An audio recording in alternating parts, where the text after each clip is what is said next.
Trinity Church. It is no accident that we are engaging this topic today on Stewardship Sunday, because stewardship and outreach go together. As we respond to the great love that God showers upon us, our relationships are transformed. Our hearts are open. We experience the forgiveness of God through each other and through the communities that God is building. And we join God in that work, in this building and far beyond. Today you're going to hear some stories of people whose lives have been transformed as they have engaged in ministries. Not because they're fixing someone else, but because God is healing their heart through the work they are doing. There is a place for you in God's work to heal the world. There is a place for you. Perhaps you are doing it directly through many of the ministries that Trinity and the Foundation sponsor. Perhaps you're doing it through many other worthwhile organizations in this city and around the world.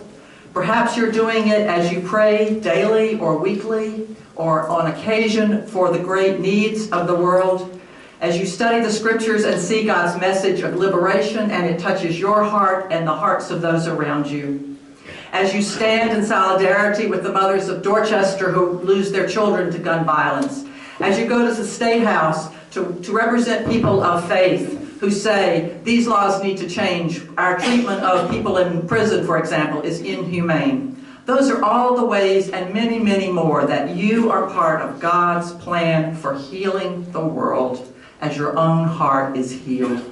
So thank you for being here today. You're going to hear from some people who will talk about the overall approach to social justice, 3 speakers who will share their own experience, and following that an opportunity to engage in the Commons with people in a variety of ministries so that you can learn more about how you might be involved in that as a prayer partner, as a funder, as a generous supporter, as a person who's directly involved hands-on, as an advocate, in all the ways in which you are part of outreach and social justice at Trinity Church. I'm pleased to introduce the leaders of our new Outreach Leadership Committee, Barbara Bauman and Mark Morrow.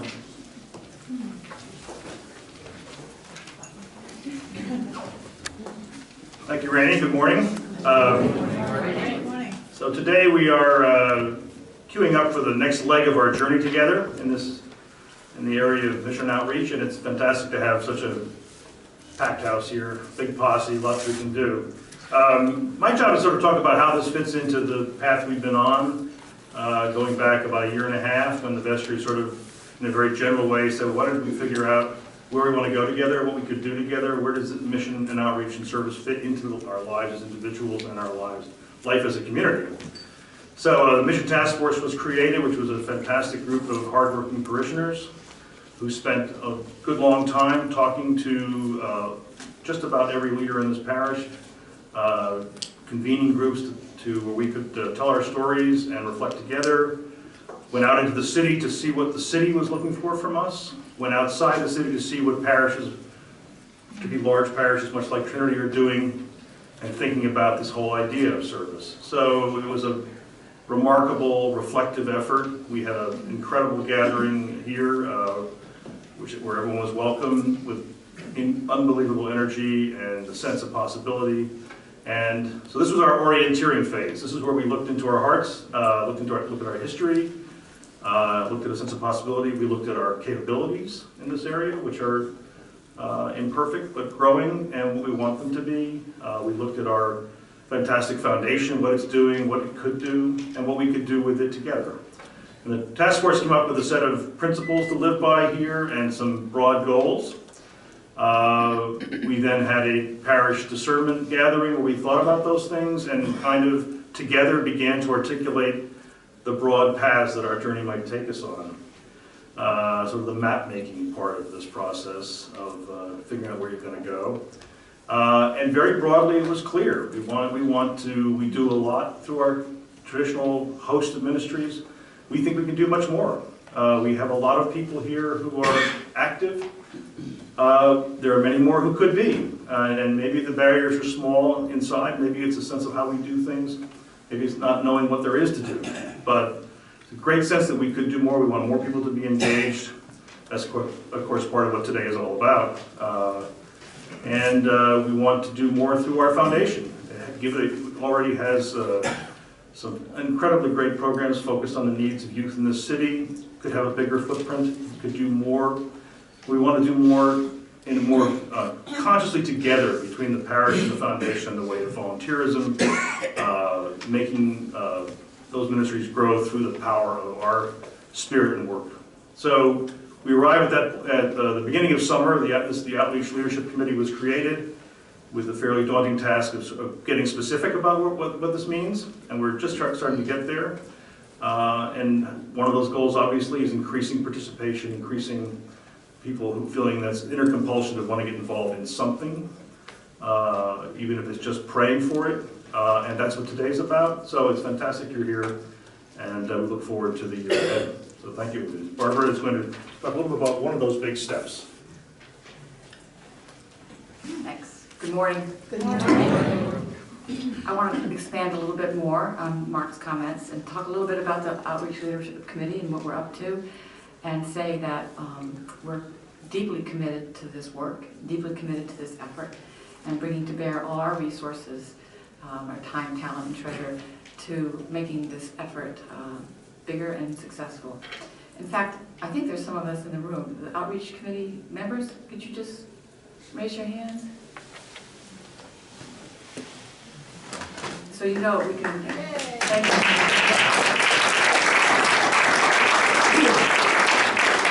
One of the things we did when we first got together was determine what our guiding principles would be as a committee, as a group.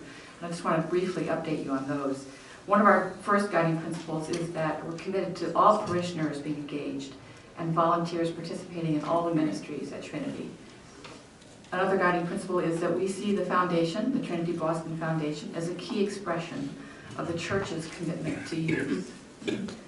We see the Trinity staff and volunteers as leaders in our community, conveners, and partners for social justice.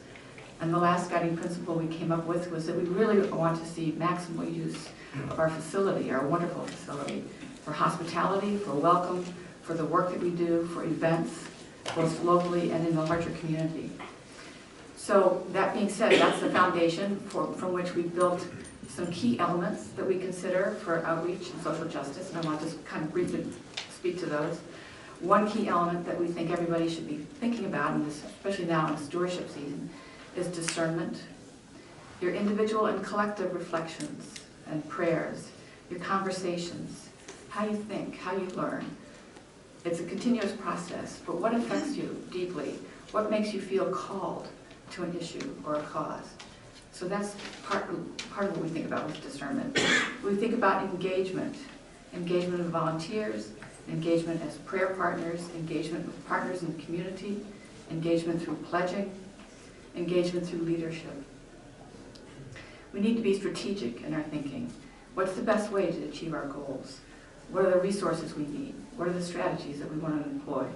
Right now, we're heavily engaged in the capital campaign plan. That's one of our primary strategies.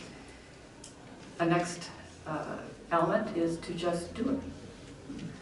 Be active. Get out there, coordinate, participate, communicate, evaluate. And then the last element that we consider is leadership. We see our community as leaders, conveners. We want Trinity to be a vibrant hub, a center for conversation, for education, for action, for advocacy. So these are all together the elements that we're bringing to bear in our thinking about the capital campaign, our effort to strengthen and support Trinity's engagement in social justice and outreach, and the expansion of our current programs and the development of new ones. So I thank you for your time and your attention. I want to turn this over to the really important conversation, which is to hear from some of our current volunteers. We have Bob Ludwig coming forth, a tutor with the TEAP program, Babs Clow, I hope I'm saying that name correctly, Club, and Ralph Cole. So I'd like to ask Bob to step up and share with us.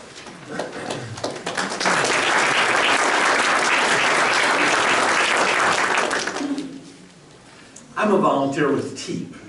TEAP stands for Trinity Education for Excellence Program, and it's one part of Trinity Boston Foundation.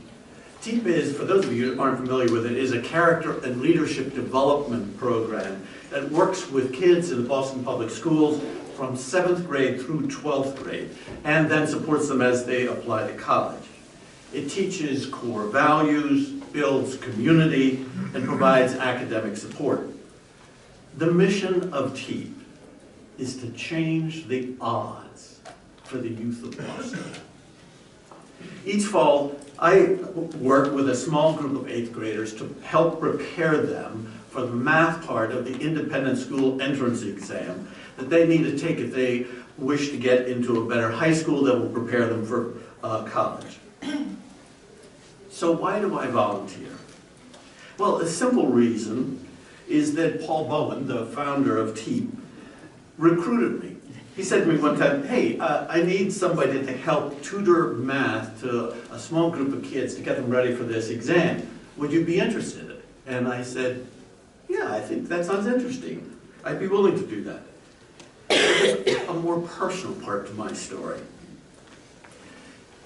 I grew up in Pennsylvania Dutch country in a church that was very suspicious of higher education. When I was a senior, Mr. Gerber, my guidance counselor, tried very hard to convince me to apply to college. But my parents believed that college took people away from the true faith. And so they were very opposed to the idea. After high school, I stayed on the farm and didn't go to college when my colleagues did. Later, I started to rethink that, and it was at that point that Mr. Gerber came back into my life again and gave me very critical support. In the end, I went to college, but if it had not been for Mr. Gerber, I might still be milking cows today. By volunteering with TEAP, I suspect I am really trying to repay a big debt that I owe to a very important man in my life. Rainey asked me to comment on how volunteering has changed me. Let me paint a few vignettes. Several years ago, when I was thinking about doing this kind of tutoring, I asked a math teacher in the Boston Public Schools, I said, would kids in Roxbury be willing to learn math from an old white man who's gone bald? And his answer was, if you demonstrate that you care about them, then they won't care what color your skin is, or how old you are, or how much hair you have. And after 7 years of volunteering with TEAP, I'm convinced he's dead right. Each summer, I try to attend one of the morning sessions of TEAP that gathers here during the weeks of the summer to meet my new batch of 8th graders. The morning begins in this very room. Roughly 120 to 130 kids. The room's crowded. Most of the kids are African American or Hispanic. Every time I come, I am overwhelmingly impressed with how warm and friendly these kids are. To me, as a stranger, I don't know many of them, and so I am a stranger to most of them. They come up to me and they say, good morning, may I help you? Are you here to look for somebody in particular? Thank you for coming to TEAP. Their warmth is overwhelming. And folks, I have learned deep lessons in hospitality from TEAP kids in this very room. Last year, my 8th grade class started with 12 students, and I had trouble getting them to settle down into learning mode when they first arrived each Thursday. And then Ana Gonzalez, one of the TEAP staff members, said, well, maybe you need to give them 5 to 10 minutes at the beginning of class to sort of catch up with each other before you pass out the math lesson. So I tried it, and by golly, it worked. What I learned is that these 8th graders had built a loving, safe community among themselves. But they were scattered all over the different schools in Boston. And so when they gathered here on Thursday night, they wanted to catch up with each other because they really liked each other. They have formed a community. So when I learned all that, I said, okay, I'll give up 5 to 10 minutes of math for that. My last story is about Valerie. 4 years ago, I showed up for my first session with my new group of 8th graders, and Valerie introduced herself like this. Hi, my name's Valerie. What's your name? I said, my name's Bob. Are you the math teacher? Yes, I am. Well, I need you to know, I hate math. And I sort of taken back a little bit, and I said, oh, well, okay. So what do you like at school, Valerie? Dance. I said, oh, dance, that's good. But you know, you can love both dance and math. Well, it quickly became apparent that Valerie was very good at math. She hesitated answering questions, but when she did, she was usually right. And as the math got more difficult, she was still answering questions correctly. So one day I pulled her aside and I said, Valerie, I know you love dance, but if you wanted to get into a good high school, you need to do well on this exam coming up in 5 weeks. The fact is, you are very good in math. You can ace this exam if you want to. Your best opportunity is to take this class seriously, ace the exam, and get into a good high school. Not much reaction. But a year later, I had Valerie's brother, Oscar, in class. And so again, in the course of the fall, I met Valerie's mom. She came up to me and she said, Mr. Ludwig, you won't believe it. In the past, Valerie's always said she hates math. This year, she loves math and she's getting A's in math at Beacon Academy. I don't believe it.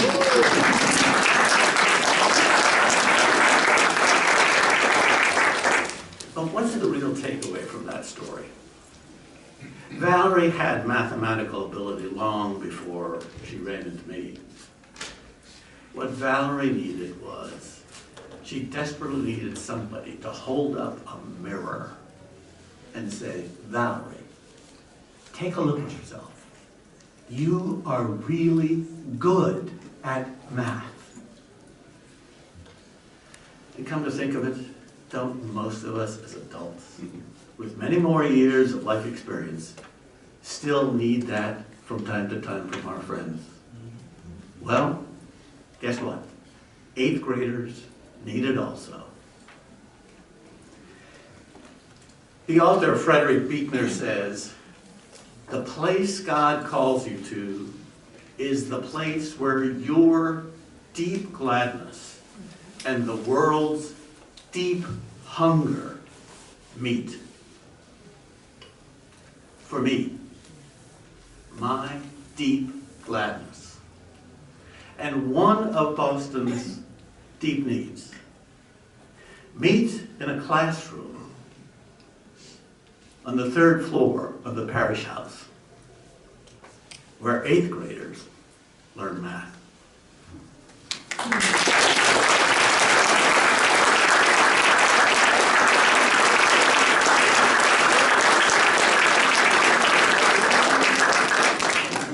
Hello, good morning. Tough act to follow.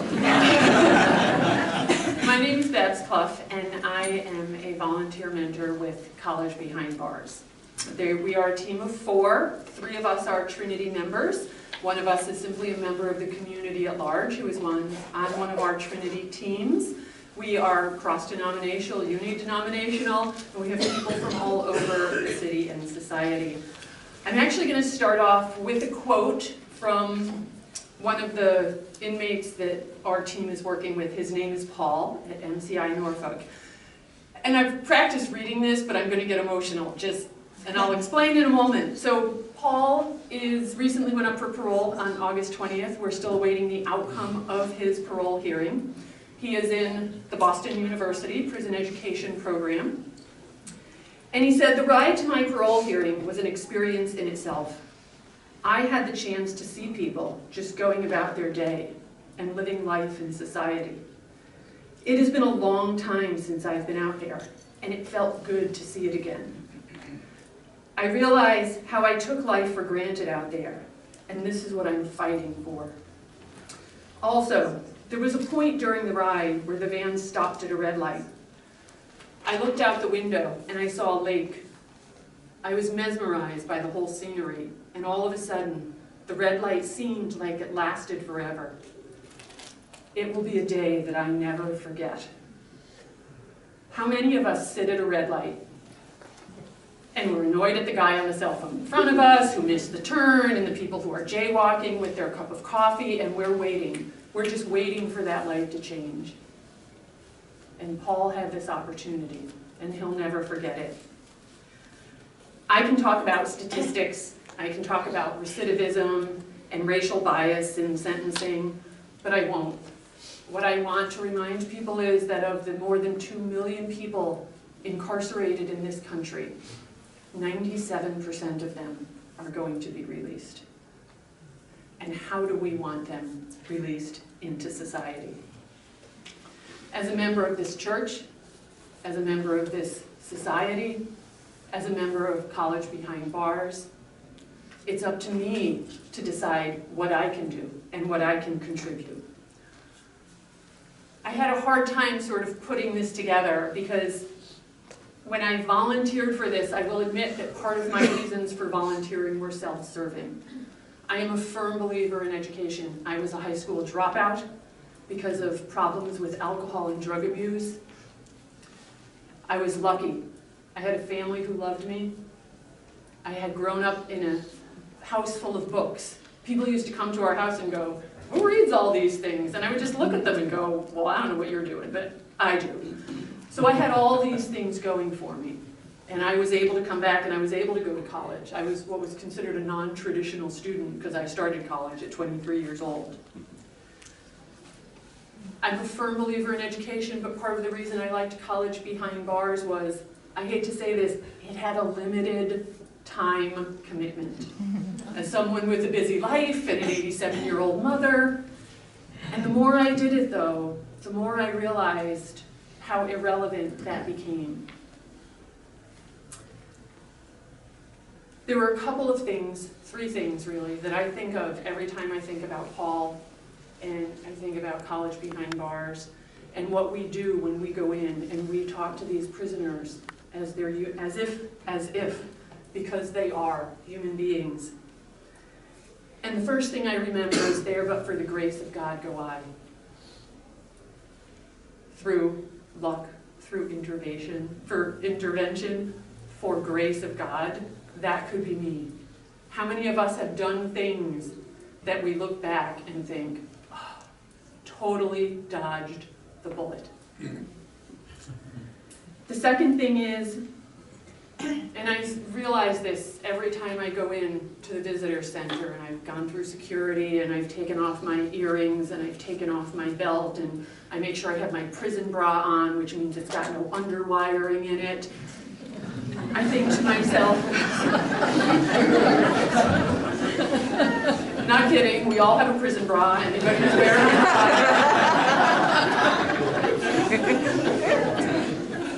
You know, I realize that we are also none of us beyond redemption. I think of the things I did when I was 16 and 17, when I was stoned, when I was in a blackout, and I think I was redeemed. And I spend a lot of my time still redeeming myself. I feel this strong commitment that I have been blessed in so many ways, and how do I give that back? I think the thing I most get from College Behind Bars is every time I leave that prison and I come through the traps and I hear the doors close behind me and I put my belt back on and I put my earrings back on and I get out in my car and I put the key in my car and I think I can go to the right, I can go to the left, I can make choices. And I have such a deep and abiding gratitude for the life that I have. Not even necessarily the life that I deserved or that I earned, but that I was blessed with. The one thing I want you to walk away with, somebody asked me this as I was standing out at the table. They said, well, what's the recidivism rate for people who get a college education in prison? This is the only statistic I'm going to quote. The national average for recidivism in this country with greater than 2 million people incarcerated is about 65%. The recidivism rate for people who complete an education in college behind bars is 2%. Thank you.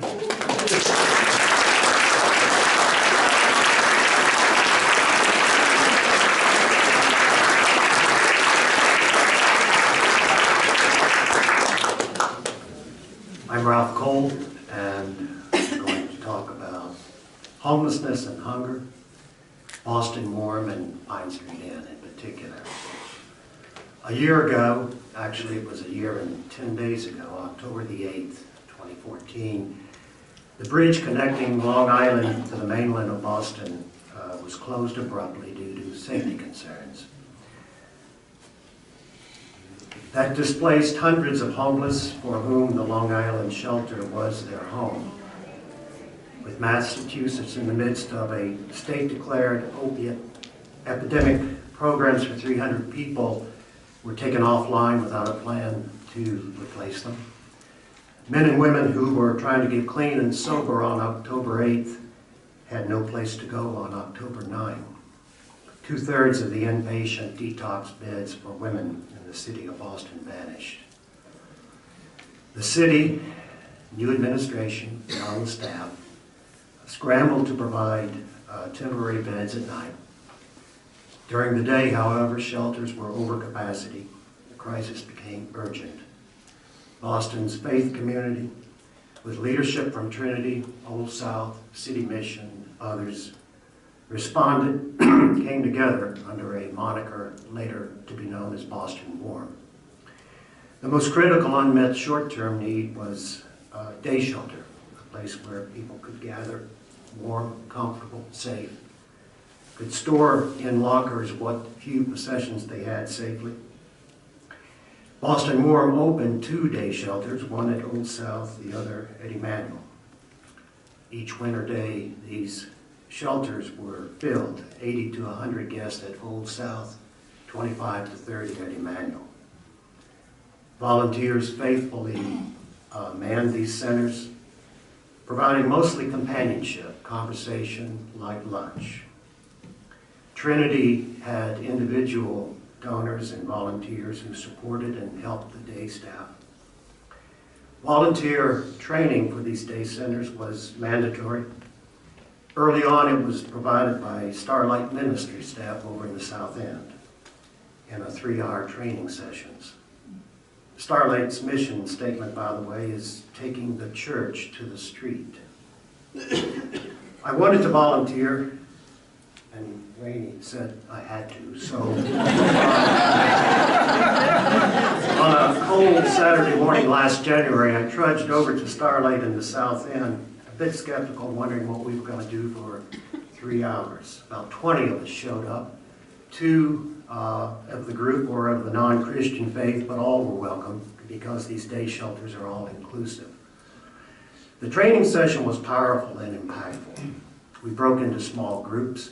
Each of us wrote down on 3 cards the 3 strongest support legs of our life stool. And then, one by one, the facilitator took each leg away. I brought my 3. The first that was taken away was my job, which provides a sense of worth, sustenance. The second leg taken away was my health, providing a sense of well-being, exercise, giving yourself energy for the day. And the third was my loved ones, providing companionship, emotional support, love. It's a powerful exercise. You literally are left feeling empty, bewildered, devastated. The facilitator stepped in and said, "This is the world of the homeless. These are the guests you will be hosting. They're experiencing helplessness, neediness, often without their dignity. You're not there to fix anything. You're just there to be there for them." So I and a fellow Trinity volunteers, we began serving at Old South Day Shelter. one of the most bitter winters that we recorded. You all know that. What I witnessed was remarkable. The guests cared for each other, watched out for each other, shared what little food or clothing they had with each other. The love that was there in those shelters was palpable and real, and for a brief respite, our guests were not in a survival mode. Fast forward, 3 days ago, a group of about 20 gathered on the grass beside the Copley Pool to celebrate a memorial service for a homeless woman named Linda. Linda was one of the homeless women that Jenny Walden and her team served communion to on the streets each week. Linda was often at Boston Old South Day Center. She died in the alleys, refusing to come in for medical help. She died of medical complications. The testimonies and the recollections of Linda by her homeless companions as God's afternoon sun warmed us and shone on us were vivid and heart-rending. Most urgent of the day shelter crisis has subsided temporarily. The city has opened a permanent shelter on Southampton Street. Detox and recovery programs still are lacking, however. Old South's last day was September 29th. They had to close because of code issues. Emmanuel continues today with its operations. They need volunteers. Our own Sue Dickinson and her team faithfully make healthy bag lunches for the guests one day each week. Sue and her team can use added help. Contact information for both are at the desk out in the outer area. Pine Street. We have a great opportunity. Matthew Van Winkle today heads our volunteer feeding team for dinner service at both the men and women's end. Those announcements are in the bulletin. To serve in the dinner line at Pine Street is to put a name and a face and a reality on the hunger and homelessness in our city. In any given day, on any given service, you will receive more heartfelt thank yous than you will in a week of your regular life. At nights, on stormy winter nights, the men can be loud. There's a certain edginess, nervousness, argumentativeness. I learned later temporary shelter beds are drawn by lottery each night, so there is a worry that a bed will not be available. When the Long Island Bridge closed last October, Pine Street opened its lobbies to accommodate hundreds of additional men and women on cots and mats. Staff stayed over, providing emotional support, safe place to sleep, and nutritious meals. Pine Street increased their daily meals from 2,000 to 3,500 during that winter. Pine Street's work today falls into two categories: life-saving, life-changing. Pine Street remains focused on three strategic initiatives that can end homelessness: permanent housing, job training, employment. When people lose their homes, they lose hope. They feel invisible, alone, doubting self-worth and dignity. Life really is reduced to basic survival. Pine Street is restoring that hope with their Housing First model. They now operate 38 residences in Greater Boston, serving 900 men and women. Today, more men and women live in Pine Street permanent housing than stay in its shelter each evening. And once permanently housed, staff can bring back the three legs of the stool we talked about: employment, dealing with medical and mental issues, and reconnecting with family. The retention rate is 94% in Pine Street's permanent housing. Today, it is expanding its strategy to include partnerships, purchases, and management agreements with affordable housing developers. This is what ending homelessness looks like. Harmless as doves, wise as serpents, whatever it takes.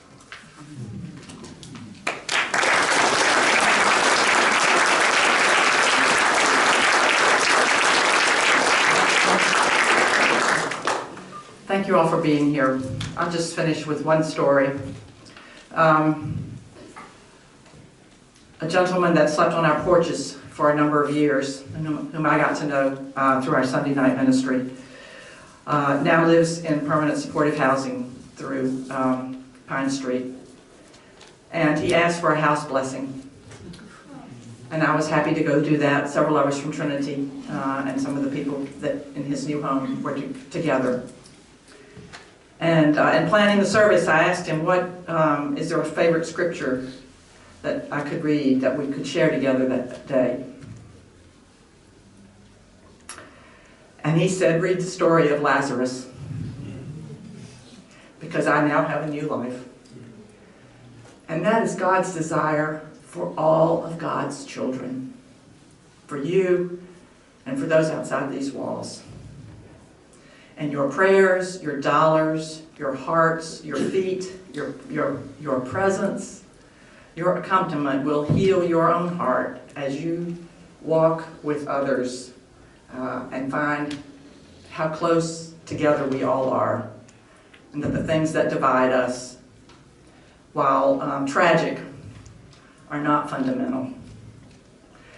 There are more people that are ready to talk with you out in the Commons about various ministries. There'll be lists that you can take.